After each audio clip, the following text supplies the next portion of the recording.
Tapi menurut gua ya, ini secara makroekonomi ini yang lebih parah dari inflasi adalah ketika uangnya dicetak, itu kan mengalir ke orang yang lebih punya duit.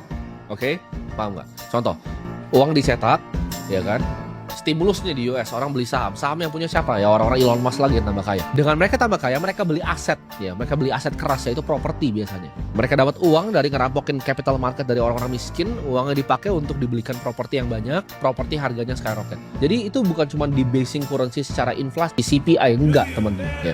Ini bukan cuma soal angka inflasi yang kalian harus paham. Tapi ini adalah ketika gaji lu nggak naik, tapi aset kelas naik, itu mampus. Kenapa itu mampus? Nah ini gue udah mulai masuk ke bagian satu nih yang gue pengen bahas, yaitu sistemnya seperti apa. Ketika gue bilang tadi gaji lu itu nggak naik tapi aset lu naik, orang contoh ya, gue punya properti. Kalau gue punya properti yang gue sewakan, apa yang gue pikir? Cuman satu, namanya yield. Ya, gue bisa dapat berapa persen dari properti capital yang gue keluarkan. Gue punya rumah 1M, ya kan, pukul sederhana aja 2,5%. Ya, gue at least mau yieldnya 2,5%. Masa gue mau 1% gitu kan? Sebenarnya nggak ada yang mau yieldnya 2,5%, tapi di Indonesia begitu ya.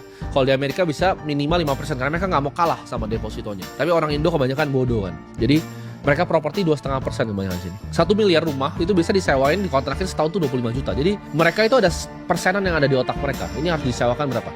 Rumah 2 miliar, ya kita sewakan 50 juta begitu. Kalian bisa cari aja di market yang memang begitu ya, 2,5%. Nah yield ini ya, orang yang tadinya gajinya UMR untuk kontrak yang 50 juta atau UMR lebih dikit kontrak yang 50 juta, itu ketika rumahnya jadi 3 miliar itu naik jadi 75 juta nanti. Jadi kontrakannya naik karena rumahnya apresiasi dan orang yang punya rumahnya minta yield.